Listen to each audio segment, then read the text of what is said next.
ഇന്ന് ഞാൻ സംസാരിക്കാൻ പോകുന്നത് കുട്ടികളിലെ വിക്ക് എന്ന ടോപ്പിക്കിനെ പറ്റിയിട്ടാണ്. സാധാരണഗതിയിൽ കുട്ടികൾ സംസാരിച്ചു തുടങ്ങുമ്പോൾ അവരുടെ ഭാഷാ വികസനത്തിൻ്റെ ഭാഗമായിട്ട് തന്നെ അവർ കുറച്ച് നിർത്തി സംസാരിക്കും. അതേപോലെ തന്നെ ഒന്ന് ആലോചിച്ച് ടൈമൊക്കെ എടുത്തിട്ട് സംസാരിക്കും.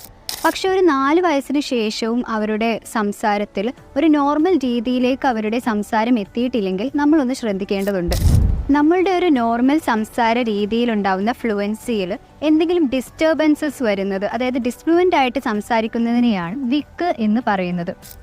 ഇത് പല രീതിയിൽ പ്രകടമാവും.